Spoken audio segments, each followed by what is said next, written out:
This is a HeadGum podcast. This week's episode of The Complete Guide to Everything is brought to you by knives. Yeah, not just any knives, though. Kamikoto knives, Tom. Yeah. They make great kitchen knives. Yeah, they use traditional techniques. They've just launched their longest blade in their whole collection, an epic 13-inch long Yanagiba knife, Tom.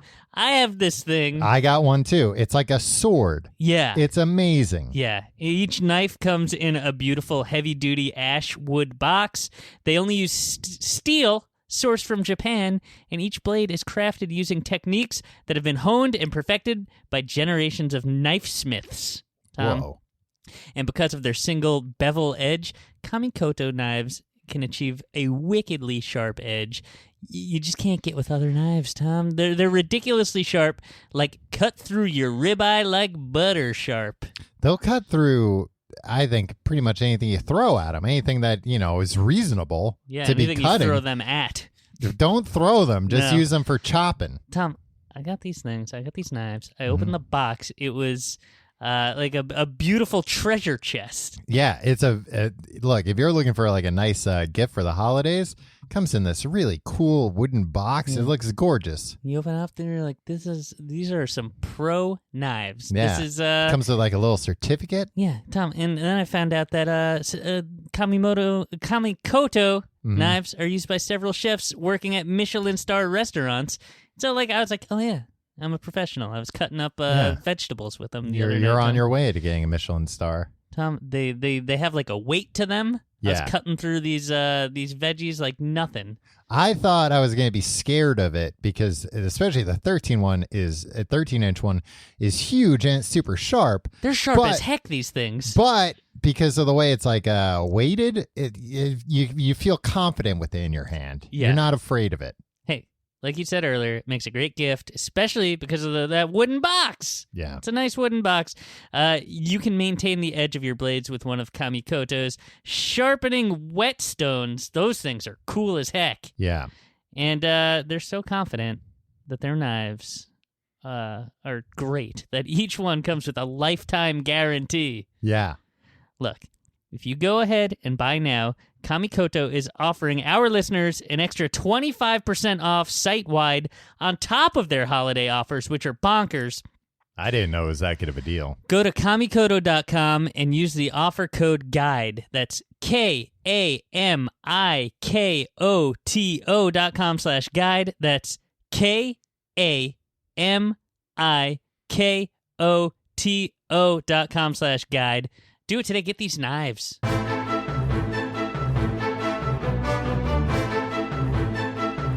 Hello and welcome to The Complete Guide to Everything, a podcast about everything. I'm one of your hosts, Tom. And I'm Tim. Tim, happy holidays almost. Yeah, happy holiday season. I guess any season is a holiday season, though. Nah, there's like a couple of dead zones, right? Like what's going on in May? Memorial Day. Oh. What about June?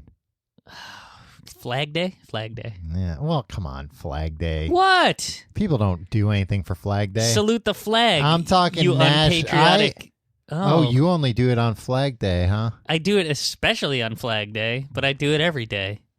What are you, some kind of un-American guy? Pinko? Yeah, you're going to get cut from the show before you know it, Tom. No, Tim, I'm as American as it comes, and I'll tell you why. Because I'm as American as a communist, did you say? As it comes. As they come. As men. Communists? No. Me. All right, we'll see. Because I did some big Black Friday shopping, Tim. Not gifts for my loved ones, mind you. No, that's fine. Nobody is shopping on Black Friday for actual gifts, are they? I don't think so. Like I would a feel little bad bit. if somebody was like, "I bought this for you on Black Friday." I would have been like, "No, you should have stayed home. You know what? I feel like you could have gotten hurt." The past few years, I've gotten gifts from my mom, especially that are like Black Friday things that she looks at. What's going on Black Friday, and they're things that are like still expensive, but if it was full price, that would be too expensive of a gift for me. Right. And then I get that, and then it's like, oh wow, this is a really nice gift. But a lot of times it's like, I don't really have a need for this. Like though. what? I'm trying to think. Your mom also probably rightly knows how much you like gadgets. Yeah. But she doesn't know that you're like secretly like, Mom, this is the wrong gadget. Well, no, actually, idiot. last year, I talked about this. Last year, she bought me an air fryer, which I'm pretty sure she picked up because she saw, it was like half price on Black Friday. I love that thing. I use that thing all the time. Do you still use it all the time? I use it at least once or twice a week. At least. One time, Tom, when you and I were roommates, you got a deep fryer. Yeah. And it was a point of contention. Right. Well, that's the air fryer doesn't You left the deep fryer right outside my bedroom door. And you always made it was in a fish cabinet. In it. No, it wasn't. It was out on the counter with the oil that you had fried your fish sticks in. Well, I was waiting for the oil to cool. No, but it's fine to. If you want to move back in, it's fine now because I have an air fryer. I want to be your roommate. There's no oil. I don't think Check my wife would wife. go for this. Yeah. She likes fried food. It's air fryer now. That's way so better. it's fine. Yeah. It's healthy. But I did some Black Friday shopping for myself and bought myself a brand new television. Wow. You got to see it. It's a beaut, Tom. Is it too big? It's not too big, right? It's far too big. No. It's about 100 times too big for the space that it's in. No way. I'm actually like a little disappointed. It's a 55-inch TV. Which is nuts. Yeah, I mean, I live in a New York City apartment. What do they say? How far away the optimal viewing is? Oh, who cares? No, seriously. Oh, I don't. Do you know? Yeah, I forget. I can see the dots. I have good eyes, especially when I get up right close to it. You can see the dots? Yeah, the pixels. Okay. What Even does though that it's mean? got 4 kilobytes, 4,000 lines. I don't understand the joke you're trying to make. I'm sorry. It's not a joke. I'm trying to explain the tech specs. It's a 4K TV. Okay, you should be 5.5 to 8.7 feet away from the TV. Yeah, that's what I am about. You're maybe 4.5. No way. I'm going to lay down on the floor later, and you're going to count out some steps, and we'll see. Do you even know how tall you are, though? Tim, I measured myself last week. See if I had grown or shrunk any. Yeah. No, actually, you know what? I measured myself because on my you did. On my ID it says I'm 6'1", and I've always thought I was 6'2", and I'm like, why does it say that on my ID? So I went and checked, and no, I'm like 6'2" and a half inches. How did you check? Using a tape measure. What did you do? Did you step on the one end? I stood up against the wall and then put a pencil on my head, and then rubbed the pencil to put a mark on the wall, and then I measured that. Do you know if the pencil was at the pencil? Did had, the pencil have It had a bubble in it, Really? so I could tell it was level. But you could see that No, from your Tim, vantage point. You know, I got a flat head.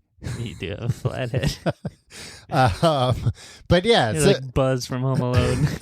the TV, I was scared that maybe it was too big, especially when And you were correct. no, but once I got it up on the wall, I was like, I could have done 65. 10 inches? Another 10 inches, it would have been fine. You would have 'Cause had now I'm like just an immersive experience. Yeah, because as it is now, I'm like looking at parts of the wall that are boring. They don't have You got to images on jazz them. up the wall a little bit, Tom. No, because then it'll distract me from the TV. Put some Mad Magazine fold-ins on there. Fold them, tape them, and then put them up. I don't know why the hell I waited so long to buy a new TV. I had the TV from our old apartment that was like a dirt cheap TV at the time, a 40-incher. Well, people don't know when that was. It was the TV. I looked it up. I bought 9 years ago. We stopped being roommates in 2012, I think. Right round Hurricane Sandy time. Yeah. So the TV was, and I think we bought it when we moved in. So yeah, the TV was. And you got to keep it? We split things, if I recall. What do you mean? Like you kept the couch and I kept the TV. Yeah, but then I sold the couch. All right, then give me that money. All right. I'll give you the TV back. Good. Feels good to come clean. The experience is so much better having a nice TV. I didn't realize that my TV had worn out. And I was complaining about, I was like, oh, all these goddamn TVs are so, all these TV shows are so dark nowadays. You can't tell what's going on. Well, that's because it's the age of the anti-hero, Tom. No, there were so many like nighttime scenes. And I was saying, these nighttime scenes, it's ridiculous nowadays. They film these things in a way that you can't even tell what's going on. Yeah. And then my girlfriend was like, no, your TV is very dark. And I was like, it is? No, you dumb old man. But it was that kind of thing of, it did make me feel old of like, yeah, old people, like things go bad that they have and they don't. Like their brains? Well, their brains, but then they're like, this refrigerator doesn't keep things cold anymore. It's like, well, this refrigerator is from the Eisenhower administration. Of course it doesn't keep things cold anymore. Yeah. So that was kind of what was going on with my TV. I bought this TV, 55 inches, 4K, HDR. What does HDR mean? High definition resolution. Shit, what does it mean? I don't know. Wow, you got a contrast you thing. got pulled in by some jargon. High definition range. High dynamic range. That's what I said. High dynamic range. It's the current must-have TV feature, according to CNET.com. Yeah, I needed to have it, and luckily this TV had it, so I could have the TV, and it has a built-in Roku. Yeah. So I can watch all the apps on there. Yeah. You love applications. $250. Yeah. Out the door. It's going to break, though. It's not going to break. Even if it broke next week, that's fine. I mean, that was the only way I calmed myself down after realizing that I should have gotten a 65-inch TV. Were you really upset about that? I wasn't upset, but I was just nut. You are a crazy person. You are a sitcom husband in the 90s who's just a dimwit. Why would you not want the biggest TV possible? Why would you want it? So the experience is more immersive. Why? It stinks to have to look to move your head to see everything that's happening on the screen. No, though. That's how you really feel like you're getting your money's worth. But then you're gonna miss things. You're looking in the corner. I'm not gonna.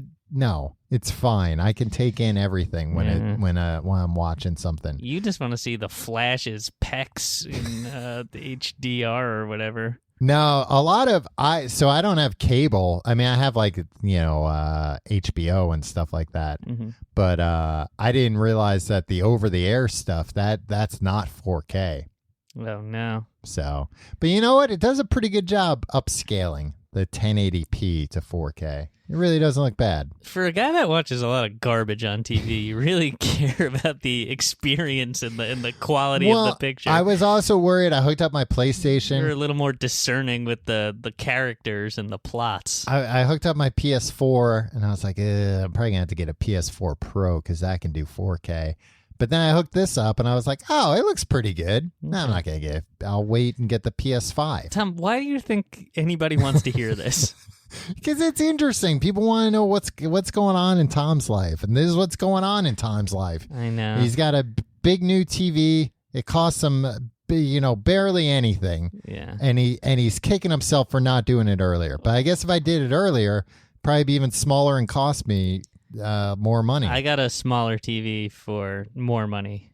Yeah. And I bought it from Costco, so I had to buy a membership too. Well, I'm sure your TV is like a better quality. Like this is pretty garbage quality TV, I think.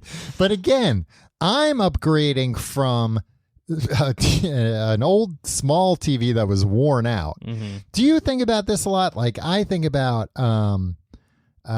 when new gadgets come out, a lot of times I don't even want to try them out. So I'm like, well, I know it's going to be better. But the problem with all gadgets are that once you buy something new and shiny, then you just get used to that. Yeah. Oh, of course. Yeah. I bought one of those new iPhones. Yeah. Pro. Right. And it's the same shit as my old iPhone 6S or whatever I had. Yeah, like when you first pull it out of the same box. way. Yeah, it's like, You're wow, like, wow, shiny. look at this. And then you're like, wow, I'm going to do a lot of new things with this phone. Dropped it down the stairs. I didn't care. I thought that I got the new phone last year and I like it. But like I did have that buyer's remorse right after of like, my phone was 2 years old. It was fine. Yeah. Like I'm just going to get used to this one. Yeah, the one that I had for the last 6 years was fine and didn't cost me $1,100. Yeah, so that's why I was thinking about the TV. I was noticing like, the blacks aren't as black as they could be. I was like, I would get a TV that does that. It costs me 5 times more money, and then I just get used to that. Yeah. So it's fine. Yeah, life stinks, but you get used to it. That's what they should put on the boxes of these cheap TVs. The TV stinks, but you'll get used to it.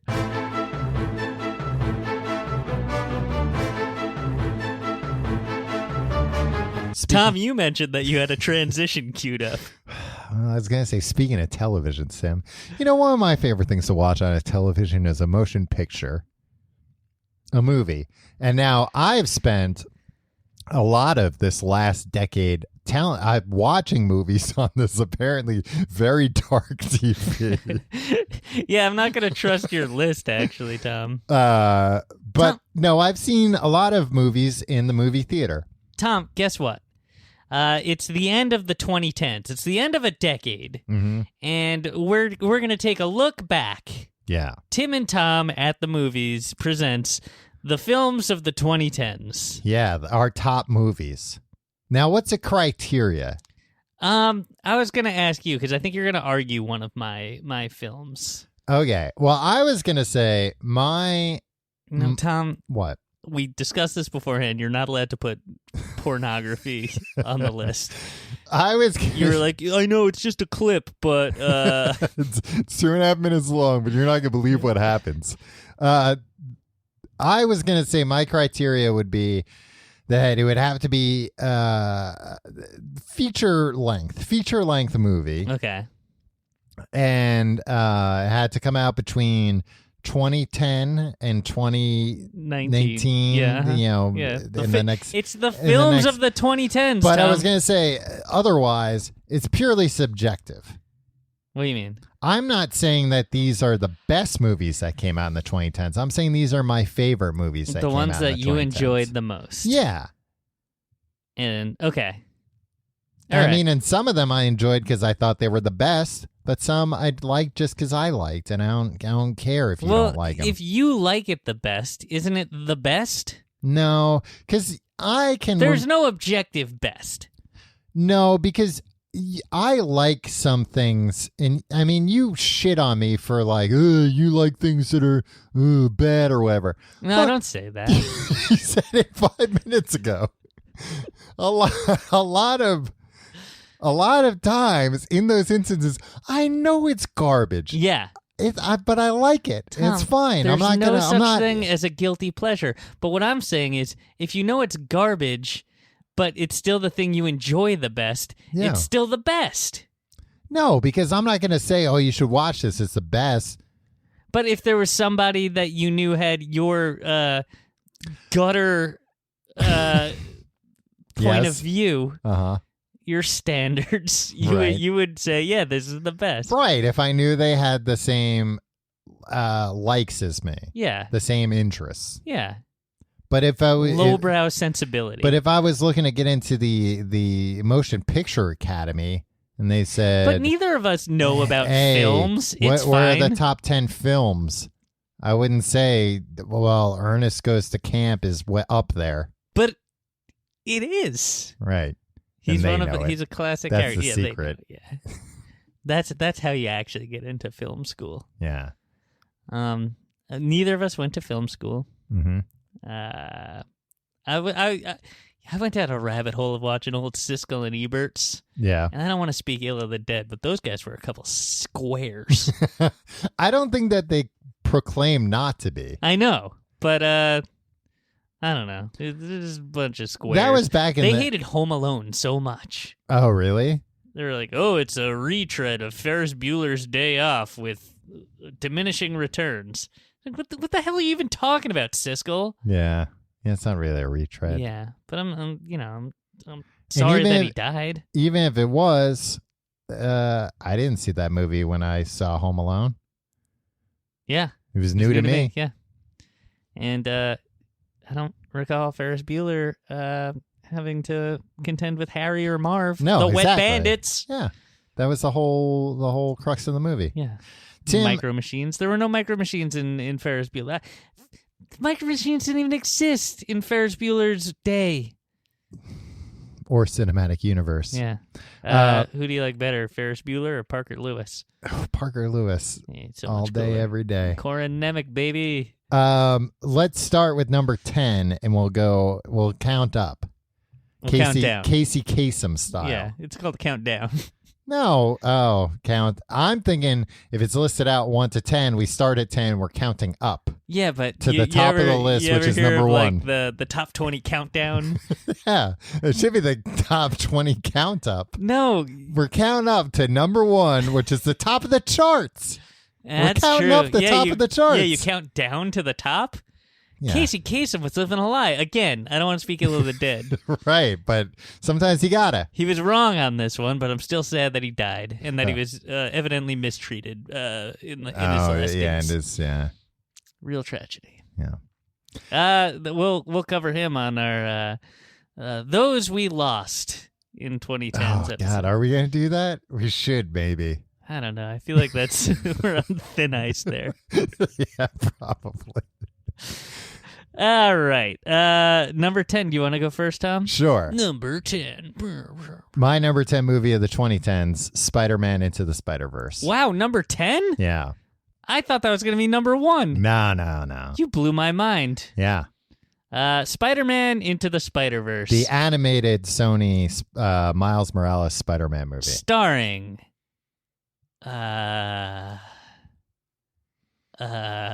was a bunch Catherine Hahn. It was a bunch Was of she in cartoon characters, so you're forgiven for... Spider-Man was in it. Haley Seinfeld. Ooh. Yeah. Who was the main Spider-Man? Miles Morales Yeah, is but the who plays character. him? I forget. It was a grown man, though, much to my surprise. It was not a young Doing boy. a little baby voice. Yeah. Hello, I'm Spider-Man. No, Miles, I think, is supposed to be like 13 or 14, so you didn't have to go that young. Now, you saw this movie on a plane, I remember. did. Except for the very end. Right, but you later watched the very end, right? I did, under duress. Yeah, the end is great. It's very psychedelic. Oh, yeah, that was pretty cool. No. I thought the animation was interesting. I thought the story was interesting. Mm-hmm. I thought the movie was fine. I thought the story was cool. Yeah, it was cool. They were juggling a lot of balls. Like the idea of introducing the Spider-Verse and that there's different universes with different Spider-Men. That's a hard thing to pull off, and they did a really good job pulling that off. I feel like you think that's more complex than it actually is. Although I really appreciate this was by far my favorite superhero movie of the decade. Uh-huh. And the way that they handled exposition, where they're like, okay, there's going to be a data dump, and made it a bit, an entertaining bit. Right. An entertaining recurring bit was great. Yeah. That's what I hate. You know what? That's my thing about superhero movies. I'm always just like, yeah, get to it. We know. Like, you don't have to build this up. Like, and this is... we saw Spider-Man get bit by spiders in other movies, and that it takes 25 minutes before he gets bit by the spider. It's like, I know, he's going to get bit by the spider and turn into Spider-Man. Yeah, this is like, we're going to take 30 seconds and just dump off. The animation, I thought, was incredible. Yeah. Like, it looked... I saw it twice in the theater, and it was really cool to see on the big screen. Just very interesting, different animation style. Because like I remember when we were younger, like kids, and like Toy Story came out, that blew everybody's mind. Yeah. But nowadays, like everything looks 100 times better than that first Toy Story, and it's not really impressive anymore. They put out these garbage celebrity voice DreamWorks movies and stuff all the time, Trolls and things like that. Lay off Trolls. Trolls is cool. But they actually did something different with computer art, and it looked great. Yeah. What's your number 10? It's a tie. Oh, come on. You know what? It's a tie because every one of mine is a tie. No, because they both press the same buttons, and you'll see why. It's look, this just proves we're all babies here. It's animated stuff, just like yours. It's Toy Story 3 and Coco. Oh, okay. Because they're both Tom, I'm not sure if you know this, Pixar movies, right? And they're both like. Yeah, the adventure part is fun, but then at the end, there's like a gut punch, an emotional gut punch. Yeah. I haven't seen either of these movies. Toy Story 3, Tom. Just watch the scene. They're all they've been on this hair-raising adventure, and all those movies are like, oh, we accidentally went far from the playroom, and we need to get back to the playroom. Yeah. And they always do. It's fine. They always get back and survive or whatever. This one, they go to a garbage place, a dump, and they're all the garbage is being fed into an incinerator, and they're all trying to get out. And then there's like Woody's just like, man, and he looks at Buzz, and then they all just realize we're not going to get out of this. We're all just going to accept death.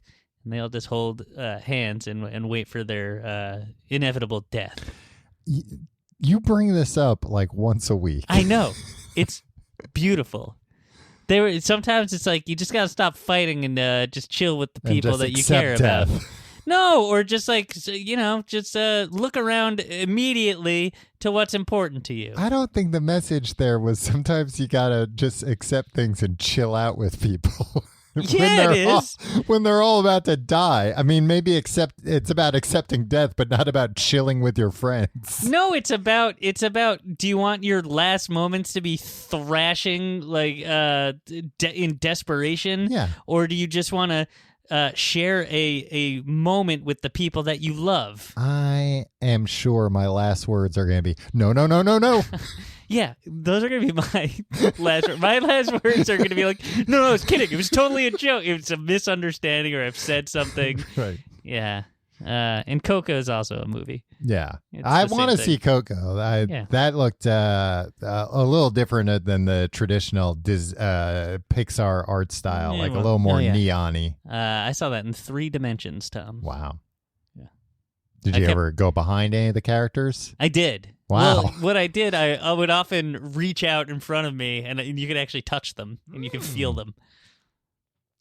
My number 9, Ex Machina.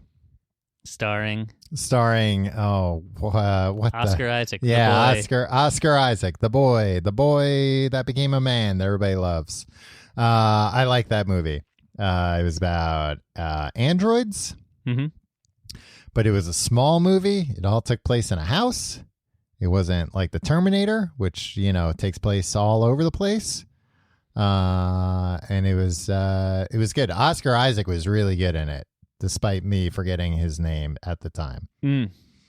Tom, this is getting eerie. You know what my number 9 is? Ex Machina? Nope. Terminator Dark Fate. No.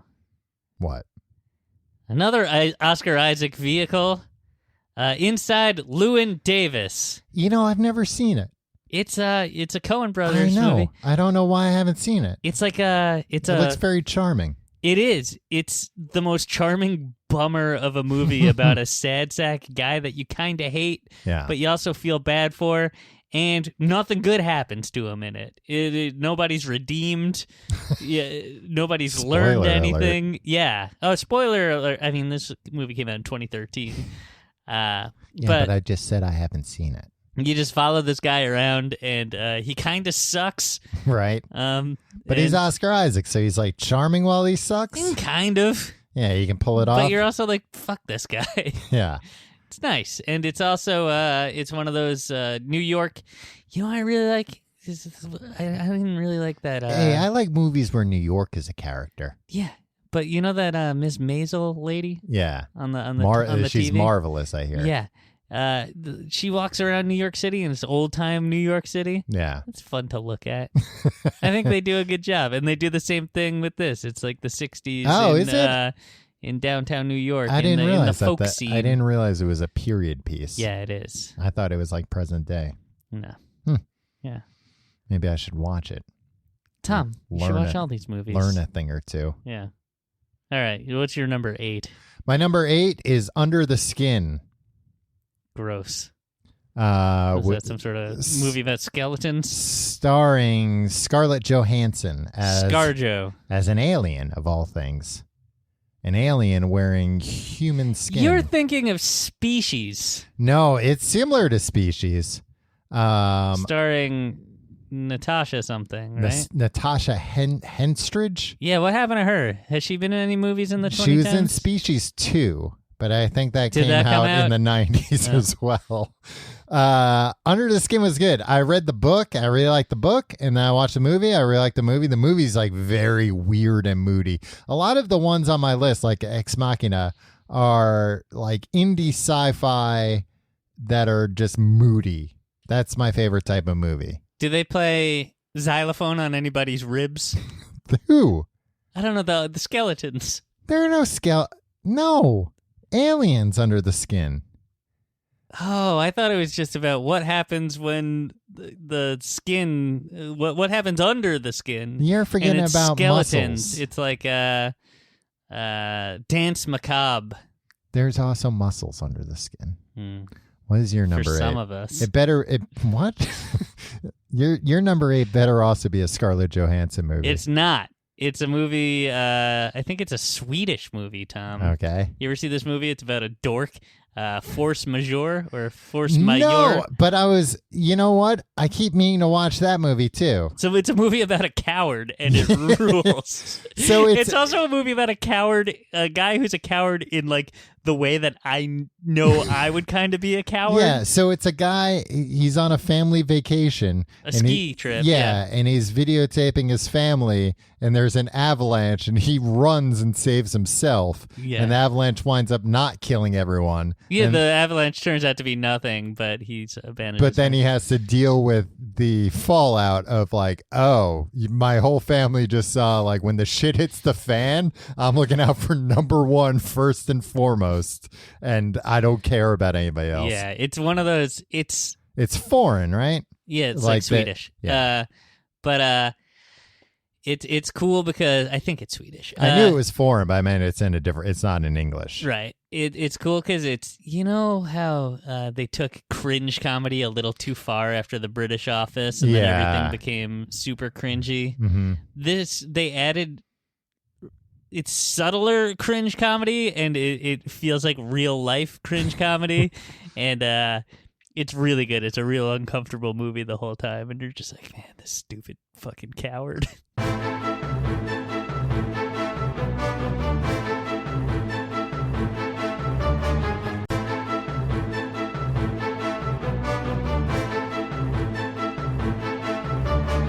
You make it out to the theater a lot, Tom? I do make it out to the theater. I got one of the AMC A-list. I'm a Regal man. You're not. You're anything but, sir. I don't have the unlimited Regal, but I rack up the points. You know what? I mean, when I had like Movie Pass and then Cinemia, RIP, both of those things, I would always go to a Regal. So I still have a lot of Regal points, but a lot of them expired or whatever. But I didn't buy their all-included pass because it didn't include 3D and 4DX movies. And it was real cagey on the website. It just said additional charges. I'm like, well, what is the additional charge? And then I found out the additional charge is the price difference between a regular movie and though. I'm like, oh, that's like $10. Yeah. Forget it. AMC, I can go see whatever. AMC has a 40X, like up in Lincoln Center, I think. Yeah, they do. It's not 40X, but the seats move around. Yeah, I mean, 40X is the worst thing that's happened to movies. No, it makes movies like a theme park ride, just like Marty Scorsese wants. Oh, Marty's gonna. Don't let him Marty's find about just 4DX. mad because they refused to program The Irishman to move the seats around. They're like, "No, the movie's too long, Marty." He's like, you're gonna rue the day. When the bed in the old folks' home, what are those beds called? Like the the hospital bed. Yeah, but the ones that automatically go like Tempur-Pedic? No. You know. Yeah. Well, it's taking me 10 minutes to say it. He wanted the seats to move when. Oh, I see. Because he's old. Those beds move like that. Because like a lot of it takes place in an old man. Never mind. We'll cut that part out. Yeah, I do go to see movies in the movie theater quite a bit. The adult movie theater. They've gone in the way of the dodo, unfortunately. Yeah, they were raided one time when you were in there. We all have the mug shot. You got a goatee. What are we up to? Number 7? Number 7. Oh, I go first, right? On our count up. Our top 10 count up. Number 7 for me, The Master. The Mask, starring Jim Carrey. No. I think that came out in 1994, Tom. No, The Master. Oh. Starring Joaquin Phoenix and Philip Seymour Hoffman. Yeah. That didn't make my list. I didn't see until it came out on home video. Oh, I saw it in the theater. But I watched it on home video, and Amy Adams is in it. What is that movie about?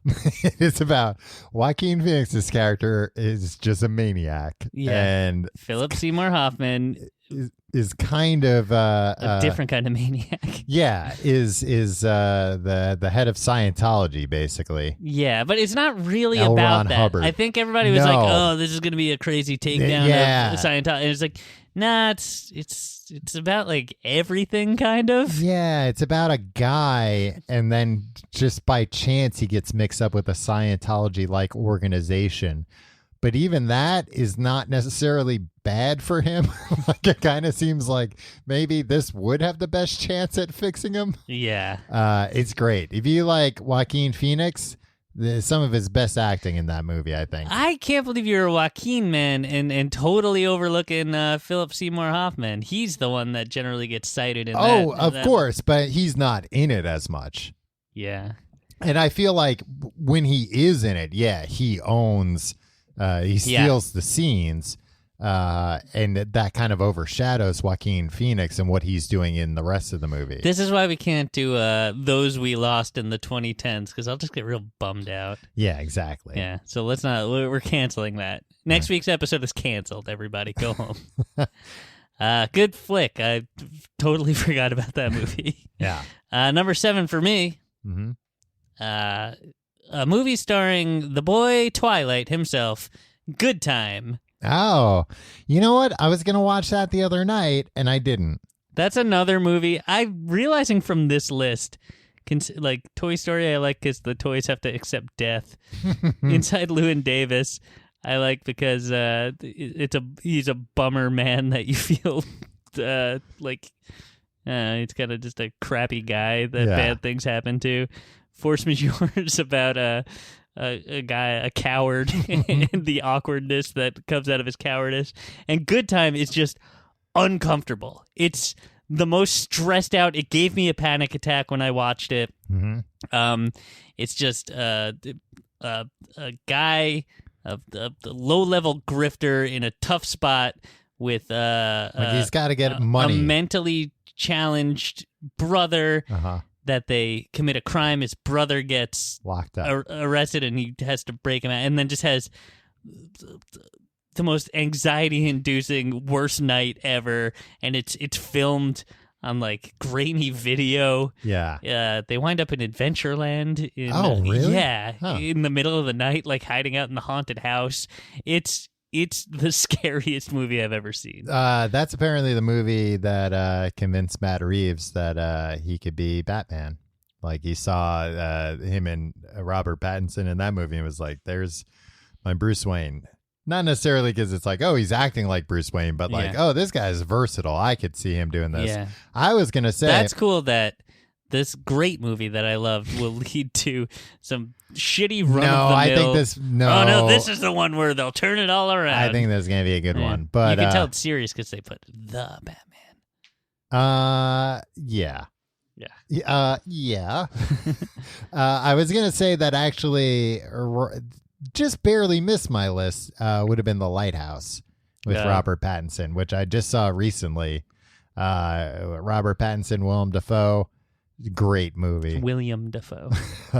Just William the Foe. well, he's Robert Pattinson's foe, or is he friend? That's kind of what the movie's about, friend or foe. And just a bunch of weird stuff happening in a very like claustrophobic place. I love that movie. Recommend it. Go see it. Hey, that gets the Tom. What are we being so serious this episode for? Because we're talking about good movies. Yeah, Don't worry. true. Once I start getting up the list, you'll get mad. Okay. Number six, movie count up. Number 6 for me, Sorry to Bother You. Oh my God, I forgot about that movie. Boots. Yeah. That Boots Riley, that's his name, right? Yeah, I met him. He was the coolest guy Where'd I've ever you met. meet him? I was at a work Oh, thing. at a premiere. He was, he had no interest in speaking to me, Right. but he indulged me while I talked at him. And it sounds like he could host this show. No, you fucking interrupt me every 4 seconds. And then there was a manhole exploded outside. Uh-huh. And there And was you a told big him, "You should make fire a and all movie this about smoke. that." No, and he was just sitting there smoking, watching it. And I was like, "This guy's cool as hell." Yeah, I saw a bunch of interviews with him. He seems like a cool guy. Yeah. That movie, I'm not going to give anything away, but I did not see where that movie was going. Yeah, at first you're like, coming. "Oh, this is cool. This is like, all right," and then Yeah, it's like, oh, this is a good movie, and like, oh, this is funny. This is an interesting premise, and then it starts going in directions. You're like, oh, I didn't know. yeah. It's not even I didn't know this. It was going to be this type of movie. It's like I didn't know this type of movie existed. So if you're looking for a real weird movie, that was definitely one of the most original movies I saw this decade. Yeah. I think. And I will say, Tom, another original movie, and I don't want to actually talk about it, and it might be on your list, so I'll table it. Okay. I've been trying to battle on this top 10 list. I don't want a recency bias, so there's not really much from this year or last year, right? Because I was just like, yeah, of course I'm going to like this. I just saw that movie. I've got one movie from. Yeah, I think it's the one that like I should have put on it. Okay, anyway, number 6 for me. Get Out. Right. That movie, I was tense the whole time. Yeah. And that was funny, and it was scary, and it had a message. Right. And that was also Jordan Peele's first movie. Yeah. He did a very good job. Hey, we're all very proud of you, Jordan. He if you're won an listening. Oscar, a writing Oscar. Yeah. Yeah. Get Out was a very good movie. Yeah. I also like that movie. I just feel like everybody's seen it. Right. Yeah. A lot's been said about it in the past couple of years. Yeah. It's great. I liked it.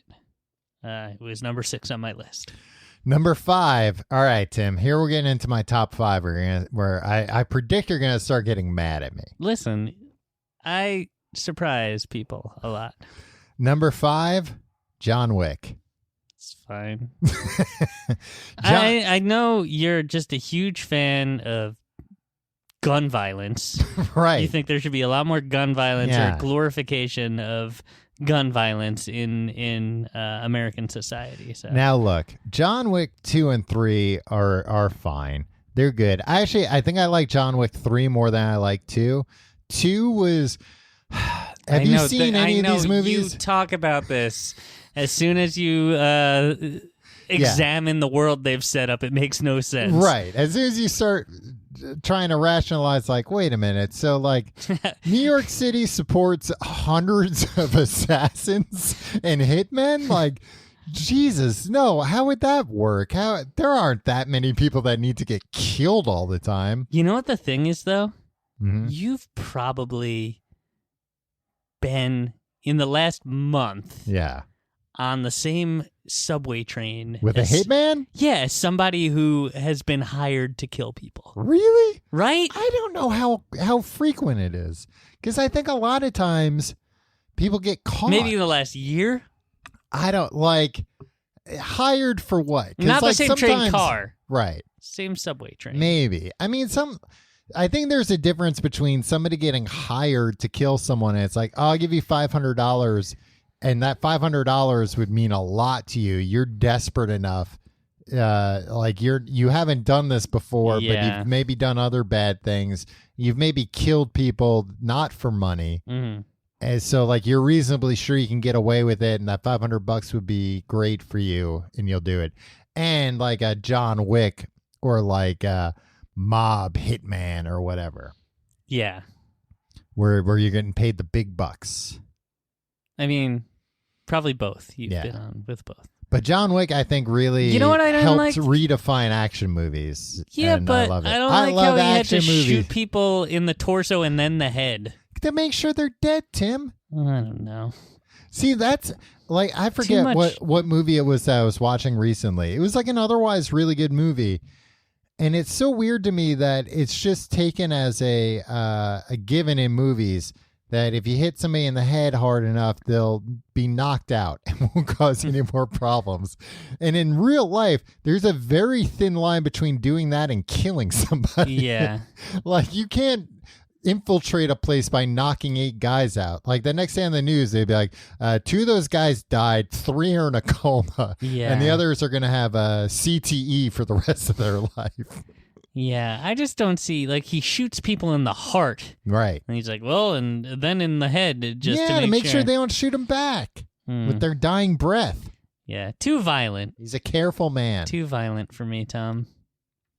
What's your number 5? I was trying to think of a very violent movie to immediately say, but I can't. Number 5. Natural Born Killers. But that had a message, Tom. Rodney Dangerfield was in that movie, so you shut your mouth. I didn't like the character. He played an abusive father. Yeah, I didn't like it. that. And it was in that weird sitcom. It had a laugh track when I like Rodney and, Back to School. The more I hear about Rodney Dangerfield, the more I just feel weird. What else have you heard? When you hear comedians talk about him, when an old timer goes on Mark Maron or something, and they talk about how horribly depressed Rodney Dangerfield was, and he didn't get any respect. Of course, he was depressed. Number 5 for me is a movie that came out this year. Oh, The Farewell. Oh, I haven't seen this, but I've heard rave reviews from you. Yeah, Tim, all your movies are so fucking sad. I know. Well, not. John Wick is nice. It's an uplifting movie where a man kills 100 people. The Farewell is a lovely film.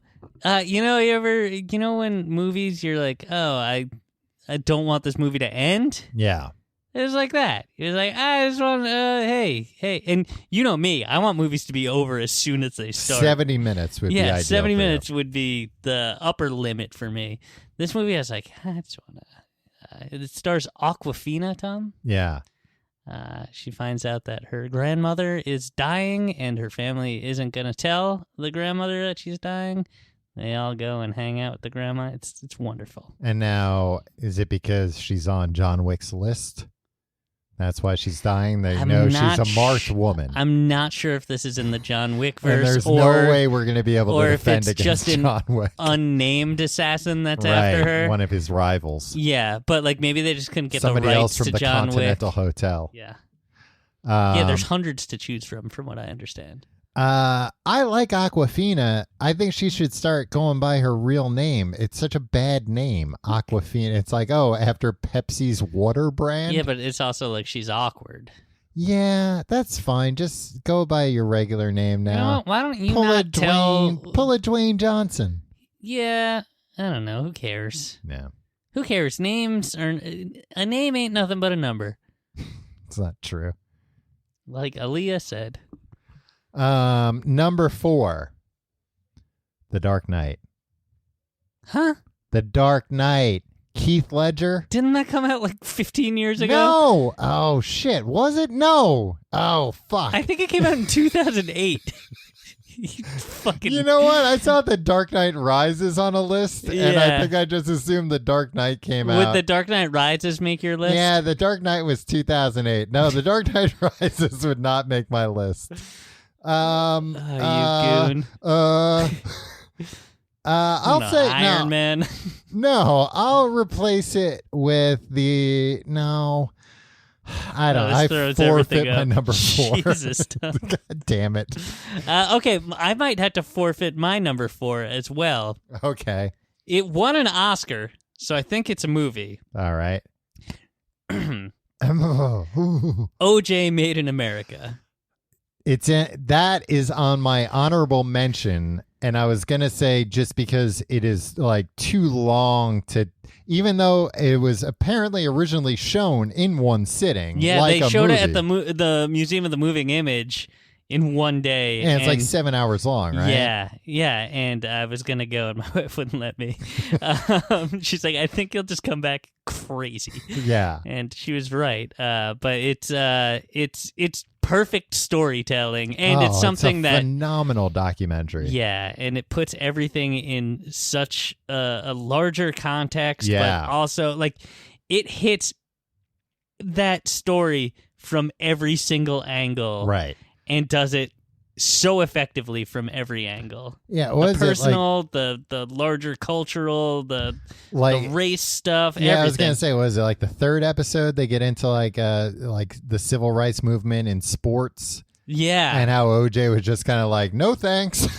But they give you a lot of that stuff I didn't know about like Muhammad Ali and I can't remember who else was involved at right now, but like, yeah, there was just this big movement, and they were like, hey, OJ, you're real famous. And he's like, no, I'm not interested. And about how he kind of fit into. And then he co-opted that in the 90s. Like, hey, yeah, no, black community. Yeah, after he was like ostracized, he was like, "Ugh, let me give this another go." Yeah. It's bonkers. If you haven't seen it, seek it out. It's wonderful.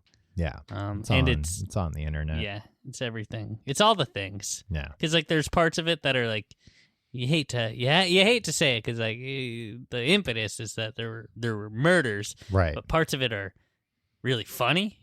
The Naked Gun clips. Yeah, exactly. This was my way. I wanted to put the Naked Gun 33 1/3 on my list. But that came out too long Yeah, ago. but this kind of nice Trojan horsed it backdoor. in because they did show a clip from it there. It's such a good, because I mean, the O.J. Simpson trial was just such a huge thing at the time. Yeah. And this is just kind of, somebody just made the definitive documentary. Like, there's nothing left to say about it. And there's never been it's the definitive documentary about anything. Yeah. Yeah. Imagine if you were a subject you're real interested in, somebody did a 7-hour documentary about it. That's O.J. Simpson Made in America. About all the parts of it. There's nothing left to say. They just dissect everything. It's great. It's great. Tom, your top 3, baby. All right, number 3, Avengers Endgame. Tim, you twitch when I said that. It's fine. It's not cinema. Tom, you and I both know it's not cinema. It felt like cinema when the seat shook. I can see that only if if you had not seen the other films. I had. That was the first one I saw. Oh, really? Yeah. You were doing a count up. Right, exactly. Moving my way up to Iron Man 1. No, if you had not seen the rest of the films, do you think that movie would have resonated? No, with you? not at all. Yeah. I think actually, if I hadn't seen the movies, but I still had the comic book knowledge, that movie would have been bonkers if that was the first Marvel movie they put out.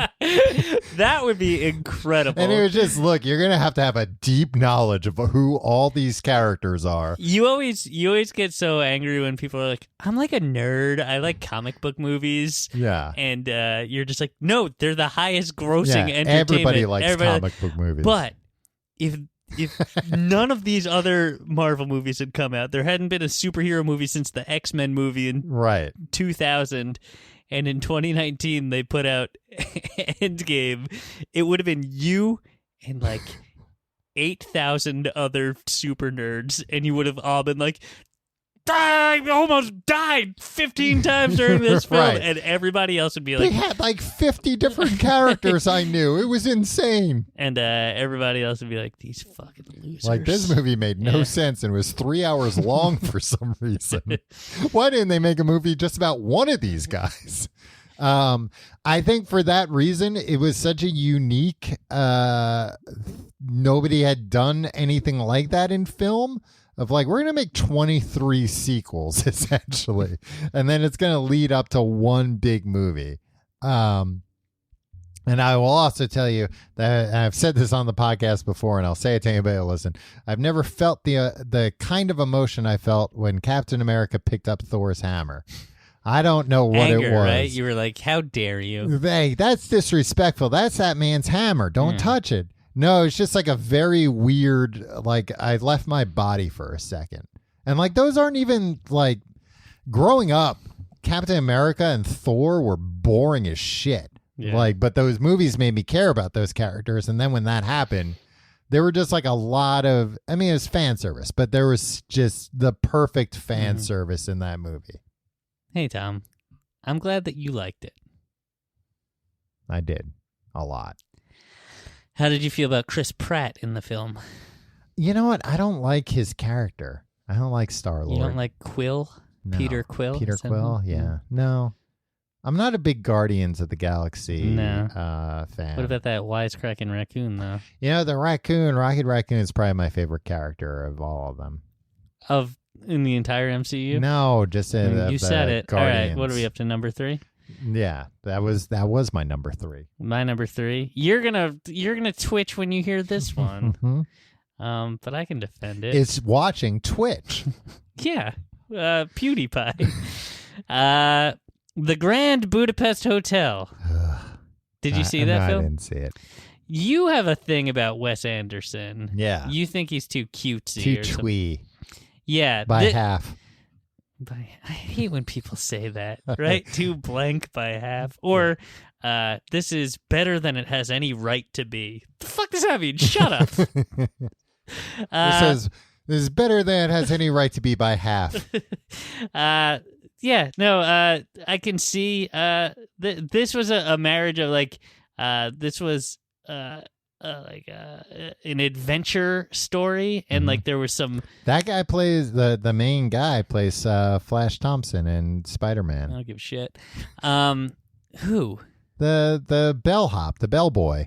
Okay, he's not really the main character in the movie. He's on the poster. There's a lot of people on the poster. Yeah, but he's right there in the middle. I don't know. Ray Fiennes is like the main character. It's Ralph Fiennes. Yeah. What? His name is Ralph. Yeah. But somehow everybody calls him Ray. Rafe.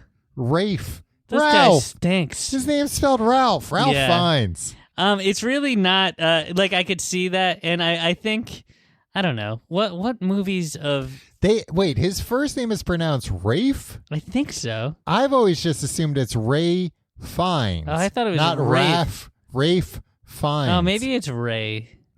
I mean, it makes more sense because as a PH, that would be Rafe Fiennes. Yeah. What is this? So the people just always slur it together. Ray Fiennes. He's from Ipswich, Tom. Ipswich, yeah. I don't know. Yeah, I think it should be Fiennes. Ralph Fiennes. Anyway, I think hey, how you doing, Ralph Fiennes? Is my car ready yet? I think it's just a really fun movie, Tom. I think you'd actually like it. Yeah. It's not what you think Wes Anderson is. And like he's done that. I'm sure you saw Moonrise Kingdom and you were like, oh yeah, I turned it off. I like that movie.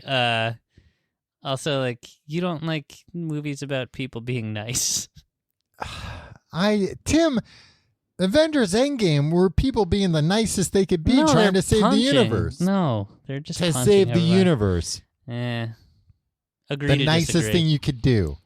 But besides Moonrise Kingdom, what's your problem with Wes Anderson?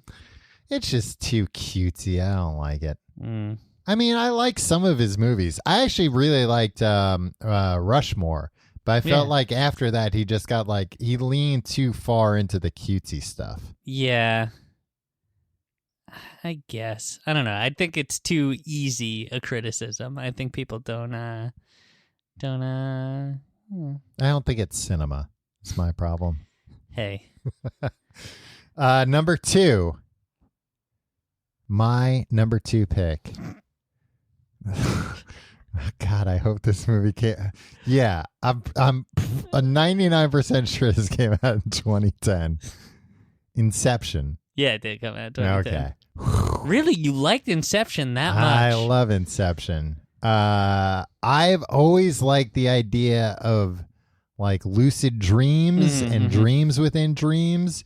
And I've always thought like that's why don't people make movies about this kind of thing? And I realized why, because it's kind of complicated and that movie's kind of complicated. Yeah. And it's especially complicated when in one of the dreams within a dream within a dream, there's a never-ending goddamn snowmobile chase that is shot so incompetently that you don't know who is who. Yeah, everything's white, so you can't really tell what's going on. And you're just like, who's chasing who? What's happening? And I'm not sure if it's meant to be disorienting like that. I will say, and maybe this is part of the reason why I think so highly of this movie, that I saw this movie twice in theaters, and the second time I saw it in theaters, I fell asleep during that scene. So then, in my mind, there's another dream going on. Maybe that was the point of the scene. That he made it so boring he wanted you to fall asleep and have your own dream. So then I'm having a dream, but because, you're in a movie theater and the sound's overwhelming, especially... Yeah. That in the dream, I'm dreaming about sitting in the movie theater watching the movie. It was crazy. And that did that thing where, from like TV shows and movies where like you wake up from a dream where you were, but you wake up in the same situation. Yeah. So I kept doing that. I kept waking up and from a dream where I'm watching the movie, waking up to watching the movie and thinking like, oh no, is this going to happen like 100 times before I finally get back to reality? So I loved it for that reason. Yeah. You and I saw that in the theater, I think maybe the day it came out? Maybe, yeah. Yeah, I was real hyped to see it. I think probably the second day. It was a Saturday because you and I went to a party afterwards where we didn't really know anybody. Do you remember this? No. We went straight from the movie to this party in a backyard in Brooklyn. And we went in there and we were like, oh, just Inception. And everybody flocked around us like we were celebrities. And they were like, tell us about it. And I forgot like what a big deal that movie was when it came out. Because they were real kind of secretive about what it was about. Yeah. And people were like, what happened? Yeah. And we were just like, I don't know, man. I didn't understand it. Yeah. There's a top. Yeah. Spinning top. Yeah. Which apparently the top wasn't even his totem or something. I don't know. It was his totem. The thing is, it's spinning at the end, and you don't know if it's going to fall over or not. So you don't know if he's in his dream still or not. Yeah, but that's also like not the point of the movie. Also, that guy, like the logic of that movie breaks down a lot, but it's fine. Yeah. It's fine. It's fine. I like that movie. Yeah. That's not on my honorable mention. My monorable mention. Number 2 for me. A far more entertaining movie, Tom. Mission Impossible Fallout. Woo, what a movie. What a goddamn movie. What they a need movie to to re-release see that in in 40X. 40X. I know. I can't believe I missed it in 40X. Yeah, and you're talking all this shit about 40X, and meanwhile, Yeah, you're just jealous because you didn't get to see Mission Impossible Fallout in 4DX. I was That's why you planning just on it. It was out of goddamn theaters in 10 seconds. Tim, here's the thing about the 4X game. Movies are in 4X for 4DX. a limited time. Jesus Christ, Tom. What? 4DX. 4DX. They're in 4DX for a very limited time. I didn't know this. I'm not in the 4DX game. I know. You got to get in the 4DX game. You can't just choose to jump in when a big 4DX movie comes out. You got to go see Suicide Squad in 4DX and suffer through that. I don't think I'm willing to do that. So I've watched Mission Impossible Fallout on Blu-ray, which you got me for my birthday last year, Tom. I watched it on a plane, and it was great on a plane. Yeah. I watch it anywhere. It's great. We watched it. A bunch recently. of us went away for a weekend, and a bunch of kids went to sleep, so we had to be quiet. Yeah, we had to watch it muted. You and I watched it muted with the subtitles on, just kind of fast forwarding through the parts that were in action scenes. but like not that much. we sat there for over an hour watching the action scenes. Yeah, because there was a big screen there. Yeah, I can't wait till Tom Cruise dies on film and they release it. They're making 2 more. Yeah, I'll put money on it now. He's gonna do something in space for one of these next 2. Yeah, if it's gonna be bullshit space things. I don't think it's going to be that interesting to watch. Yeah. I think it's just going to be like, they did it. They went up in Elon Musk's rocket and this was actually in space. But that's the thing that I like that this Mission Impossible didn't do. It's not like they're not doing anything for the sake of being like, hey, he did it. Like everything that they do is cool. Yeah. And if there's something it like, looks cool. Yeah. It isn't just like, oh, that's dangerous. It's like, that's dangerous and it looks and awesome. like it's cool as shit. Yeah. And like they could have done this with a green screen, but like it's 8% better that they didn't. Like it looks 8% better on the screen. But also. And then it feels 50% better because you know that, Anyway, Mission Impossible Fallout 2018. Go see it. My number 1 movie, which I will admit there's possibly some recency bias because I only saw it like a month ago, but I thought very highly of it, is Parasite. That's your number 1 movie of the 20. That's the one I left off my. That's what I thought. Yeah. That movie ruled. Like that movie, I went, you know what? For no other reason than I went into that movie not knowing a single thing about it, and it was the best movie-going experience I've ever had. Going into a movie not knowing anything is great, but that movie in particular, not knowing anything, you couldn't pick a better movie to not know anything about going into it because the genre shifts a few times. Yeah. And you probably shouldn't say too much. No, I will just say watch it. Tom, now I'll just say this. Hey, watch it. Now let me ask you something. Mm-hmm.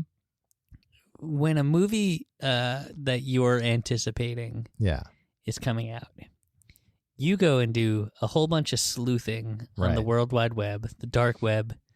You're always looking for like, oh, who's going to be in this? And like, who was spotted on set? Yeah, exactly. And 2 of your top movies here are Parasite, which you went in not knowing anything about, and Avengers Endgame, which they kept everything under wraps. Right. And like nothing leaked. And those were 2 of the most enjoyable movies to you. I was going to say, too, on my list is... and Inception. And you didn't know anything about that going in. Sorry to Bother You, Yeah. which like the trailer only kind of shows stuff from like the first hour of the movie, maybe. Do you think maybe you should take the lesson of just like, hey, why don't I go in and experience the movie without trying to figure out what the plot is ahead of time, and just see it as the filmmaker intended me to see I've started doing that more. Like The Lighthouse, I saw the first trailer and I was like, awesome, I'm going to go see this. And I didn't watch any other trailers or anything for it. I did that for something else recently. Knives Out. Which I just saw. And actually, I'll put that in an honorable mention since it's still in theaters. That was a great movie. And same thing, I like Ryan Johnson. I watched the first trailer. I was like, awesome, I'm in. Also, this is like a mystery, so I don't want to see any more of it. And I think he even like tweeted out like the second trailer and said like, hey, if you're already going to see this movie, don't watch this trailer. Yeah. Like it gives, some things away. Yeah. I'd rather if you're already going to go see it, don't watch, I'm all for going in cold. Yeah. I've been on a, what's his name? Bong Joon-ho? Boon, I think. Boon Joon-ho. Or maybe I'm thinking June. Joon. I knew of him, so but I didn't know he had a new movie out. And basically, Bong Joon-ho. Yeah, okay. I heard Benny like and June. like, oh, he's got a new movie out, and it was like, oh, I liked his other movies, and he's got a new one out. And it's in theaters. I can go see it tomorrow. Great, I'm in. I'm not gonna look anything up. I've been on a kick. I watched that. I watched Snowpiercer and Okja in like a 3-day span. Yeah. I haven't seen Okja because I want to keep eating meat. But Snowpiercer is also... Snowpiercer should have made my list. It's great. Even though Captain America doesn't have his shield in the movie for some weird reason. Yeah, he didn't want to cast him because he was too strong. And that is a flaw of that movie. There's no way that one of the peasants in the back car would be that jacked. That's why they had him in like oversized, bulky clothes. Who's giving that guy 400 calories of protein every day, though? Number one for me, mm-hmm. my favorite movie of all time, The Intern. Is it really number one for you? Yeah. Oh, Tom, you're a sick man. What do you mean? The Have you ever seen The Intern? No. Starring, who is it, De Niro? Yeah. And Anne Catwoman? Anne Hathaway and Robert De Niro. Catwoman from The Dark Knight Rises? Yeah, your fifth favorite movie or something. Selena Kyle. She's never actually called Catwoman in it. Okay. Tom, you know what this movie is? What? It's a nice movie about adults being friends and being nice to each other. It's just about people meeting each other. You're saying the cinematography is fantastic. I'm not, Tom. What I'm saying is it was the most enjoyable. This is what we said. Who knows? I don't know when an actor is good at acting. Yeah. So yeah, it's the movie that I've watched the most in the 2010s. How many times have you watched it? I watch it every time I'm on a plane, and it's always on the plane. It's been on, I think, TBS a lot lately. I've been watching it. I've come across it. I don't even have cable. I have Sling TV. Just being at other people's houses. Yeah. It's a lovely movie. I'll watch it from any point. And it's kind of a fantasy world. It doesn't really exist. It doesn't really It revolves around the world of e-commerce, but they obviously don't know how. Nancy Myers is, an older middle-aged lady, an older lady, who doesn't understand how the internet works. So that doesn't make any sense.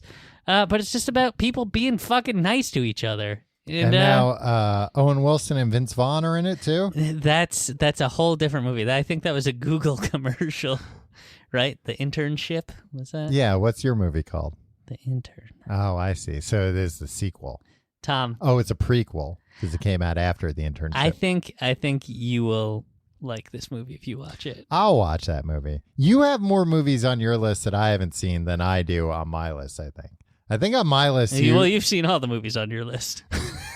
I think on my list, have you seen Under the Skin? No. So I think it's just that and Avengers Endgame that you haven't seen. Wait, say your list again? Let's go 1 to 10 again for Spider-Man. Oh, Parasite, Inception, Avengers Endgame, 4 NA. John Wick 5. Nah, I didn't see that. Oh. You made me watch clips of it, and it was so Yeah, to horrifically try violent that and I get you couldn't. to watch it. You gotta see what they did to his dog, though. I It's know. justified. 6, Sorry to Bother You. 7, The Master. 8, Under the Skin. 9, Ex Machina. I didn't see that. And 10. Oh, really? Yeah, Watch I've been that meaning too. to. I know. And 10, Spider-Man Into the Spider-Verse. Oh, I've and seen then half of them. let me go over my honorable mentions. OJ Made in America, which I said is excluded because it's too long.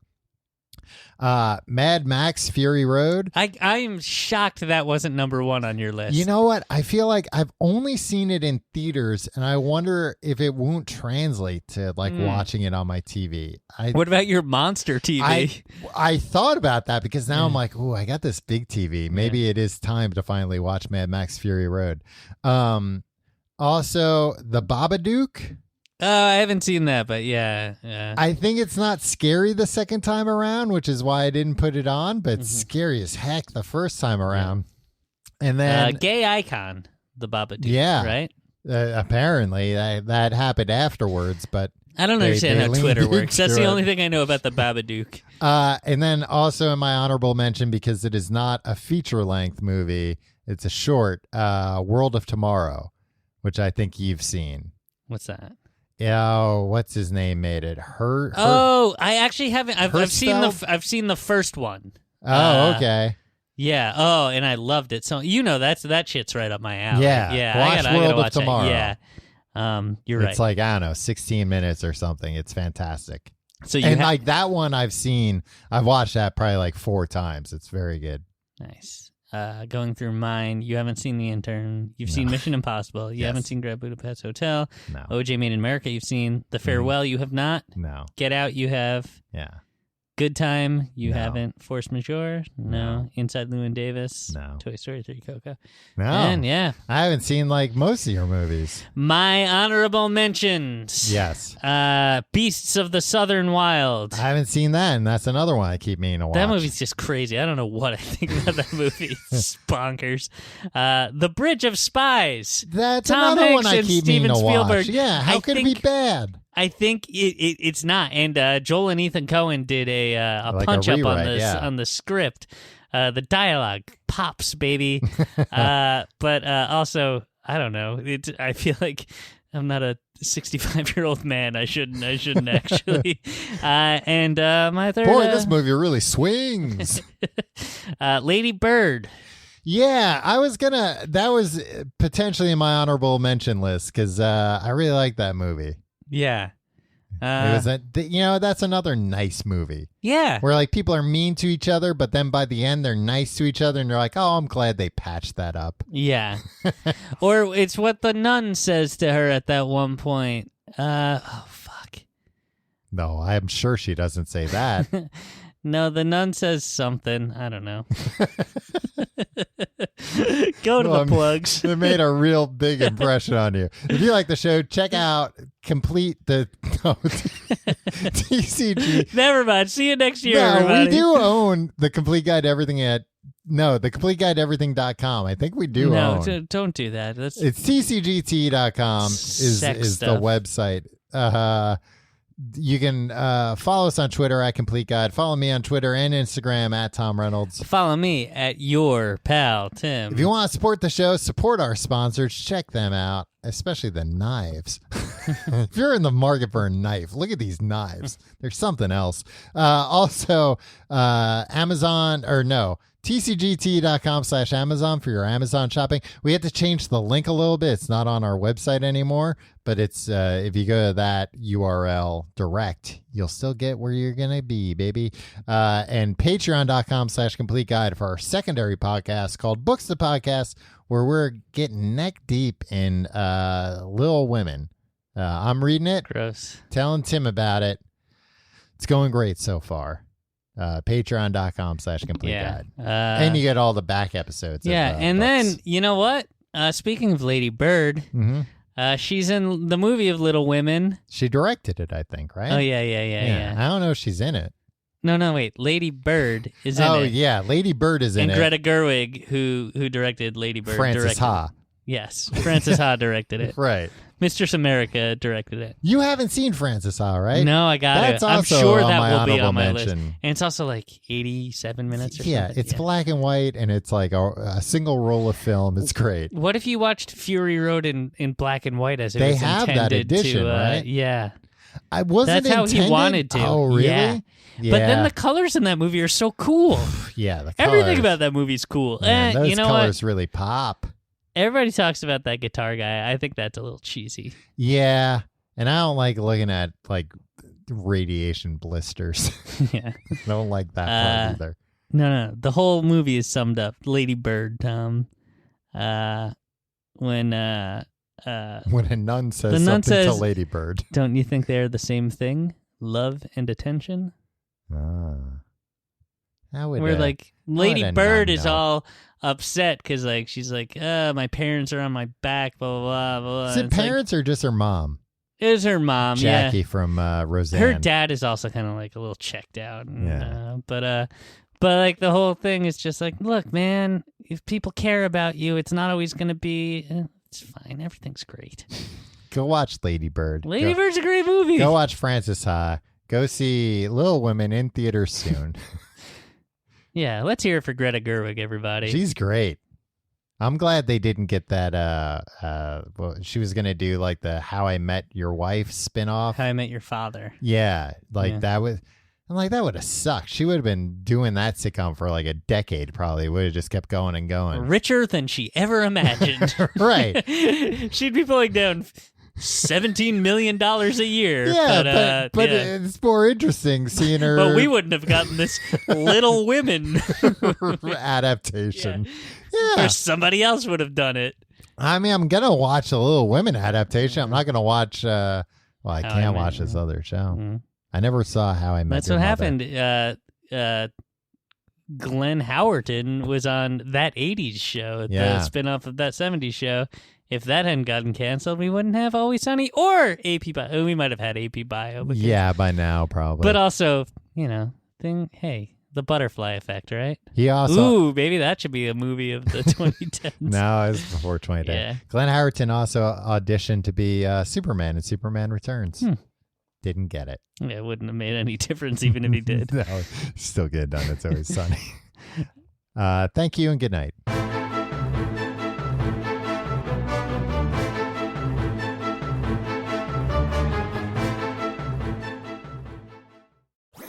That was a HeadGum podcast.